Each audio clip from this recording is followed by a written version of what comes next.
Now imagine you could combine the content team of OTV with maybe the more rigid structure of an esports org, and you end up with something like OTK, One True King, a streamer-backed esports org that doesn't really do esports. I mean, they had a team in World of Warcraft, but they dropped the team, so they're pretty much just sticking with the good old-fashioned content creator route, which is smart because they're not only able to sell sponsors on the watch hours of all the people inside the org, they're also able to sell things directly to consumers with businesses they start, like Starforge Systems. I mean, imagine if I had Swipe Bidets and then I have a Starforge PC that I'm streaming out of currently.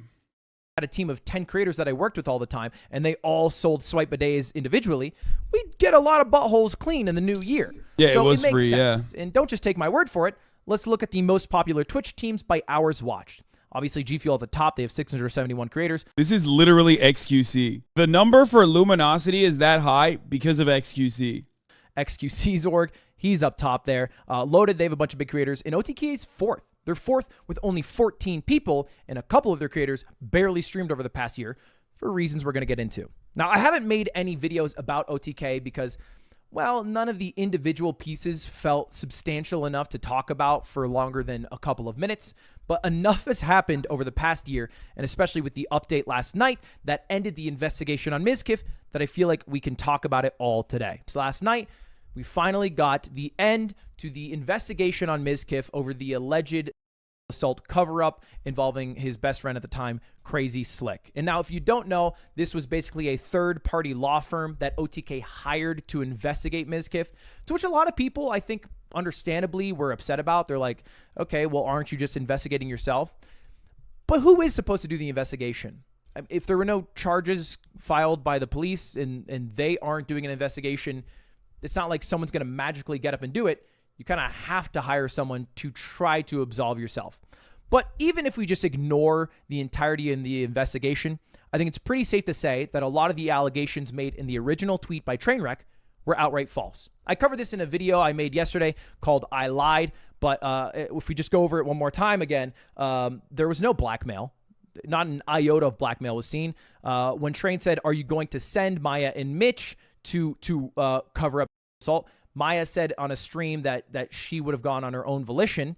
And then as far as the one thing that did age really poorly and that was pretty bad of Mizkif, aka this clip, well, let's just play my reaction here. Single person that we used to hang out with that doesn't hang out with Slick anymore because of what happened. I actually think there's literally none. Because the reality is, worst comes to worst of it, it's like... You know he timed that. You know he did that on purpose. He did the water thing on purpose. Harassment, right? I mean, like, no one, of what you can deem of it, it's harassment, whatever. Now, this was a clip from Miz that was on his alt stream that didn't sound so nice in the moment, and this is what I said about it. At a low scale, it's not really a big deal. I don't think people really gave a shit. This is Miz speaking way too candidly and way too stupidly about sexual assault, saying it's low scale, like there's a tier list that we have to drop every year on sexual assault. We need to rank S tier. What is sexual assault? We need to rank F tier. And I lambasted him a bit for that comment because it was pertaining to sexual assault, which is like a big deal. But I was wrong. He wasn't talking about sexual assault at the time. It was only known that Crazy Slick, his roommate at the time, harassed Adriana. That's based off her words. Listen to this. I've only recently figured out and found out, especially without sitting, that it's sexual assault. So I feel like that covers it. I'm just playing that clip. Okay, all the stuff was known at the time. I talked about this pretty extensively, okay? All the stuff was known at the time. I talked about this pretty extensively. The expectation of, like, a normal person is a valid one, right? To be careful enough to make sure that you deal with this in a delicate way because it is a delicate matter is an understandable and normal one. I don't think it's, like, above board. I don't think it's beyond. I also maintain the position that you can be a good person overall, which I believe still to this day, Maya is a good person overall, who did something in that moment, intentionally or unintentionally, that was bad. This was my assessment on the situation. And personally, I told you guys, I love Maya. I think Maya is a great person overall. She did a wrong thing there. And she recognized that she had done a wrong thing. And she very quickly owned up to it. And also said that she should not have done it. She should not have gone there. The implication alone was damaging. Okay, the implication alone was damaging in that situation, and I'll give you my assessment on it. It is totally coincidental that I happened to upload that video yesterday or 2 days ago, and then they did this announcement yesterday. Obviously, I have no clue that this was coming. Otherwise, it would have been great to just wait a day, and that would have covered it. But yes, rehashing a lot of the original claims of Mizkif covering up assault don't seem to be true. What is true, and what OTK did punish him for, were his actions on his comeback stream October 11th, which demonstrated a lack of empathy and ignorance towards the seriousness of the situation. Now, I never made a video about this. I never really talked about this, so a lot of you might not know. But after the initial apology that Mizkif made on Twitter, he kind of went radio silent for a while. He didn't stream for a long time, and then he suddenly was like, I'm going to come back and I'm going to stream. Fine. That's up to him. You know, the investigation wasn't over. It was going a while. He missed streaming. But his comeback stream was, to put it lightly, embarrassing. It started with an hour of him basically stalling because Hasan and XQC were both reacting to him to try to see what he was going to say about the investigation or what he was going to say about the entire situation. And Mizkif, in response to this, played Super Mario 64 and said, I'm going to keep playing until you guys stop watching me. And they didn't.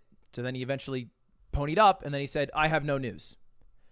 But also, he played a clip. He said it was an accident, but still, which by itself would just be kind of embarrassing. But then he also had this moment, which was really just dumb. No matter what, dude. One of my things. Now, this is a tattoo artist who talks about how good he is at cover-ups, specifically with bad tattoos. I am a master at cover-ups and reconstruction. Me too, for 4 years. Excuse me? I think this will not look good like this. That's tough. He also pulled up this video of sexual harassment is illegal. It was just kind of tone deaf. I don't think he had a plan going into this stream. And although it doesn't seem like anything involving a you guys throwing Huz and what dudes, we watched this happen live. He did that live. You should know this already. That, in my opinion, was the worst thing he could have done. That, in my opinion, is the worst thing that he did. Obviously, other than the impact I'm talking about, the impact that his actions had on the entire streaming community in Austin by, allowing Crazy Sleek to continue running rampant. As far as apologies goes, as far as saying you're in the wrong or taking responsibility of your actions, it's just that is just unacceptable. Cover up was true. It is true that he made an inappropriate joke about sexual harassment and that he had some unsavory clips and random calls and generally, I just don't think handled it as well as he could have or should have. And I think it's pretty clear that my boy Stans had the better path of what you should do in that position. And you just go, hey, chat, I've been gone for 3 weeks thinking about everything that's happened. There's an investigation going on, so I can't say anything about it. I hope to give you guys the truth, but in the meantime, I am out of OTK on whatever. I'm going to be streaming like normal so I can make money to pay my... sponsor Stans, very good take here. But also, the entire point in that circumstance is for Mizkif to take ownership of his actions, whether intentional or unintentional. And if you turn around and instead of taking ownership of it, like Maya did, instead when you do this kind of thing, okay, when you're in the wrong, you're not showing that you understand the seriousness, the severity of the situation. This is not like a cancellation because Mizkif said something wrong or mean, okay? Notice how, I don't even know, Ludwig's probably not even going to bring up the logs or whatever that were re-released, okay? And I am not talking about that either. You want to know why? Because people can do wrong things, bad things, okay? Be racist in the past and change their ways, okay? Everybody understands that. But what matters in that situation is taking accountability, taking ownership of that, which Mizkif has in that regard, at least. Super mature. Stan's a smart guy. He's someone who I go to for a lot of the things that I need to do. In response, again, to Miz acting inappropriately during this stream and in the wake of all the drama, OTK has decided to remove his board duties effective immediately and place him on monitored probation. Which is basically just them saying, hey, we're going to punish him because we acknowledge that it was bad, but we're not going to kick him off. And I think, honestly, if Mizkif wasn't such an important piece of OTK for the first year and a half of its creation, I mean, every big stream was on his channel. He was really carrying the org on the live stream front. He probably would have been kicked off.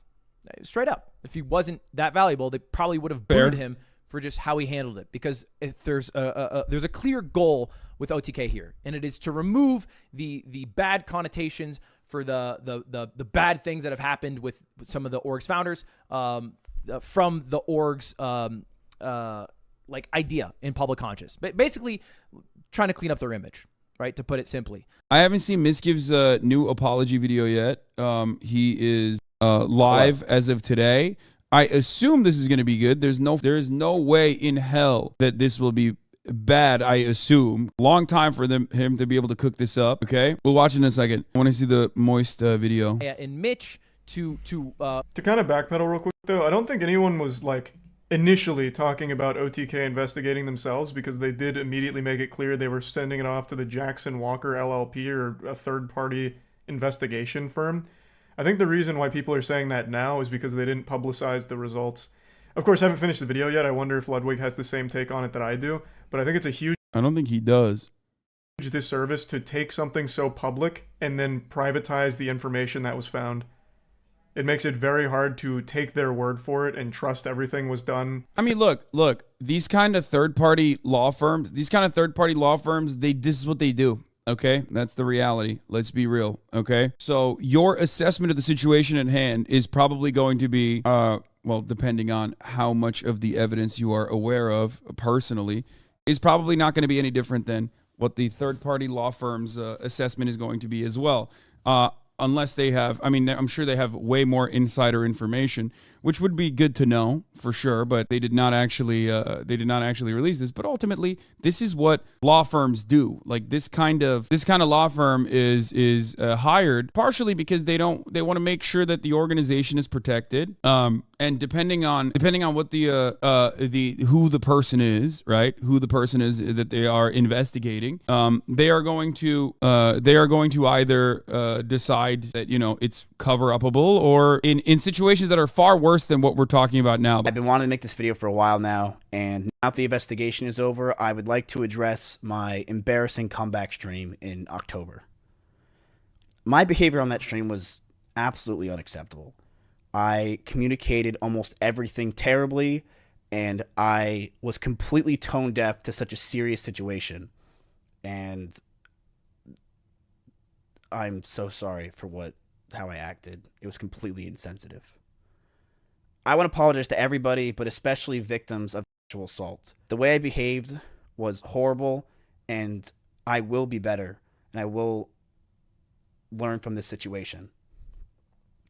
I want to be better not only for myself, but for my audience. And I want my influence on this world to be positive. And I don't want anybody to deem the way I acted or okay, because it was not. I could talk about how I'm going to do everything differently, but I'd rather just prove it to you guys through better behavior overall and better content. That's really all I wanted to say. Thank you guys for watching this video, and I'm sorry for such a long...